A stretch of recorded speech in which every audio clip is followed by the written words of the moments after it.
Halo adik-adik, ketemu lagi di channel Bioeduka. Kemarin kita sudah membahas soal SNBT, potensi kognitif bagian yang pertama. Maka di video ini kita akan membahas soal potensi kognitif bagian yang kedua. Sebelum kita lanjutkan ke pembahasan soalnya, jangan lupa untuk subscribe, like, and share video ini sebanyak-banyaknya agar video ini semakin bermanfaat ya. Soal yang pertama, di taman sekolah terdapat 5 orang siswa yang duduk berjajar di sebuah bangku. Kika duduk di paling kiri, Laik duduk di antara Safira dan Kika, sedangkan Rista duduk di kanan Kofifah. Maka pernyataan yang benar adalah, karena memang mereka ini duduknya berjajar, maka kita buat garis lurus semacam ini.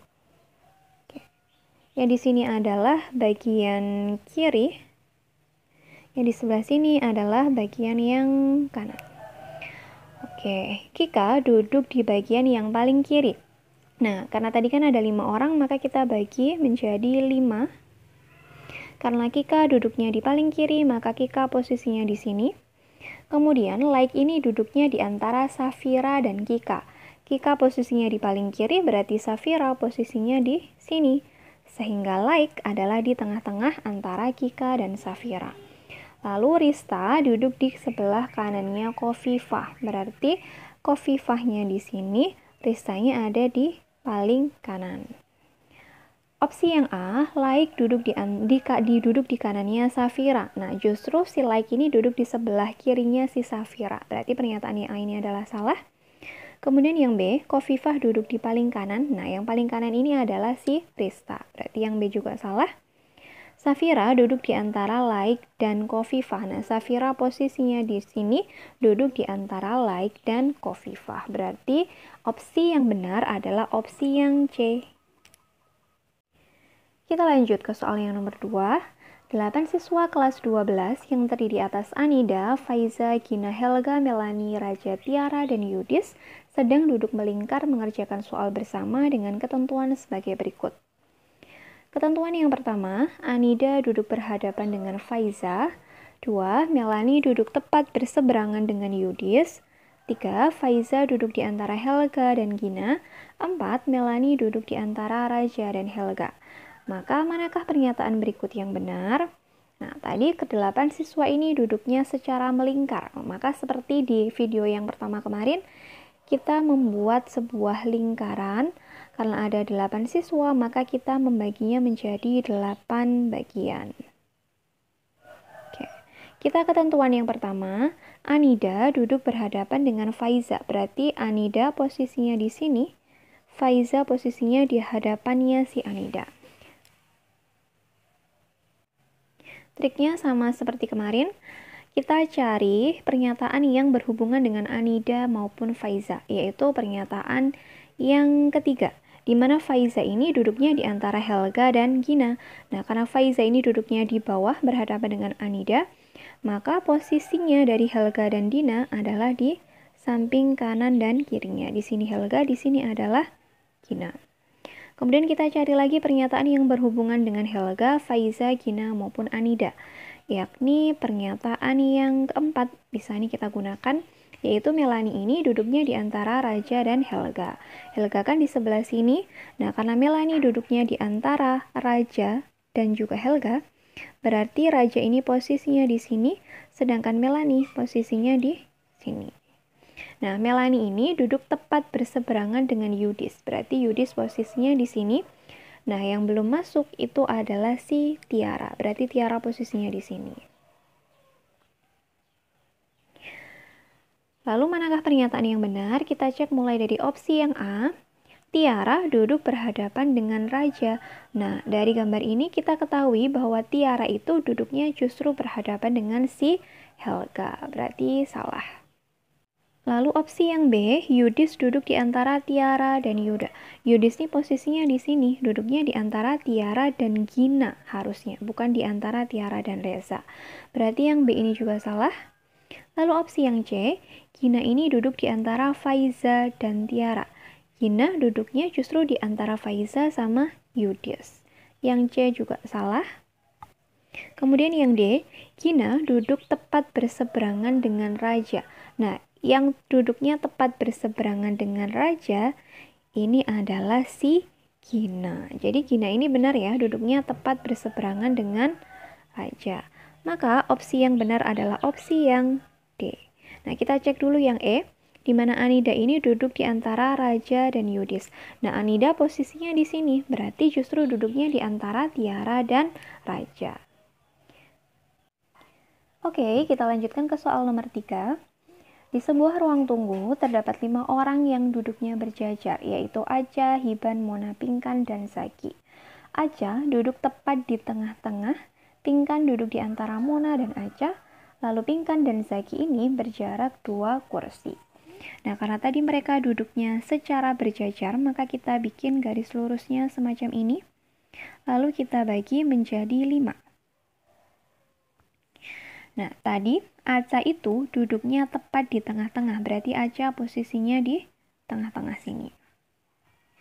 Lalu, Pingkan ini duduknya di antara Mona dan Aca. Nah, Aca kan posisinya di sini, berarti Mona posisinya di sini, dan di tengah-tengahnya ada Pingkan. Kemudian, Pingkan dan Zaki ini berjarak 2 kursi. Kalau Pingkan posisinya di sini, berarti karena berjarak 2 kursi, yaitu 1, 2, berarti posisinya Zaki adalah di ujung. Lalu di mana posisinya Hiban? Nah, Hiban ini menempati posisi yang kosong. Lalu, manakah pernyataan yang benar? Kita cek mulai dari opsi yang A. Zaki berjarak 2 kursi dengan Aca. Aca posisinya di sini, Zaki posisinya di sini. Maka jaraknya mereka itu hanya 1 kursi. Berarti opsi yang A ini adalah salah. Lalu kita ke opsi yang B. Aca duduk di antara Zaki dan Hiban. Nah, ini duduknya justru di antara Hiban sama Pingkan. Berarti yang B juga salah. Kemudian yang Hiban duduk di paling pinggir. Nah, yang duduknya di paling pinggir itu adalah Mona atau Zaki. Berarti yang C ini juga salah. Lalu yang D, Mona berjarak 4 kursi dari Zaki. Mona posisinya di sini berjarak berapa kursi? 1, 2, 3. Justru hanya berjarak 3 kursi. Lalu pernyataan yang E, Mona duduk di paling pinggir ya. Mona posisinya di paling pinggir di sini, berarti opsi yang benar adalah E. Nomor 4, 8 siswa yang terdiri atas Anggun, Putu, Fortuna, Fania, Surya, Nabil, Gilang, dan Rendra sedang duduk melingkar untuk mengerjakan soal bersama dengan ketentuan sebagai berikut. Ketentuan yang pertama, Fania duduk berhadapan dengan Putu, Anggun duduk di antara Surya dan Nabil, Putu duduk di antara Nabil dan Rendra, dan yang keempat, Gilang tepat berseberangan dengan Nabil. Lalu manakah pernyataan berikut yang benar? Nah, karena tadi mereka duduknya secara melingkar, maka kita bikin dulu lingkarannya dan membaginya menjadi 8 bagian. Kita ke pernyataan yang pertama.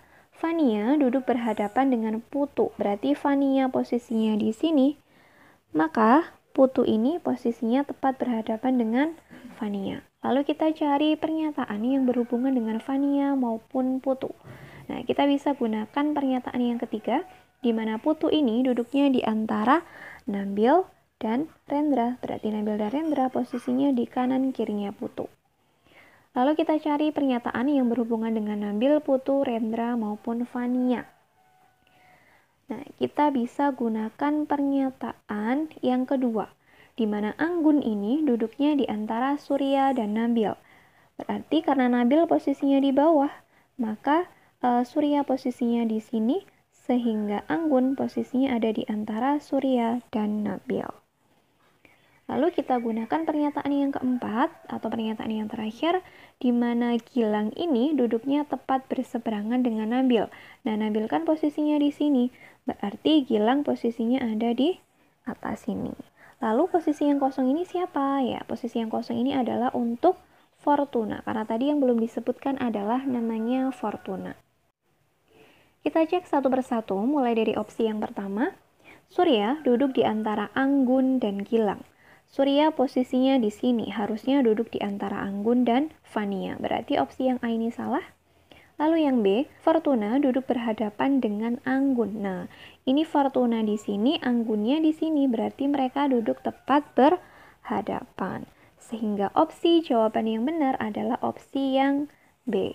Kalau kita sudah menemukan satu jawaban yang benar, maka dipastikan jawaban yang lainnya adalah salah. Jadi semisal kalian mengerjakan soal SNBT, kalian sudah menemukan jawaban yang benar, maka kalian tidak perlu mencek jawaban yang lainnya. Ini fungsinya adalah untuk menghemat waktu. Oke, kita ke soal yang terakhir. Fatah, Nadila, Risa, dan Salsa merupakan saudara kandung. Risa adalah adik dari Salsa, Nadila adalah kakak dari Risa dan lebih muda dari Salsa. Fatah mempunyai 2 orang adik. Lalu, siapakah yang paling muda? Untuk mempermudah pengerjaan soalnya, kita bikin garis lurus seperti ini. Nah, karena tadi ada 4 orang, maka kita bagi menjadi 4 bagian. Nah, di sini adalah anak yang paling muda, di sini adalah anak yang paling tua. Oke, untuk mempermudah pengerjaan soalnya, kita gunakan dulu pernyataan yang terakhir, yaitu suatu pernyataan yang mengatakan bahwa Fatah ini mempunyai 2 orang adik. Nah, karena Fatah memiliki 2 orang adik, berarti ini adik yang pertama, ini adik yang kedua. Berarti posisinya Fatah ada di sini.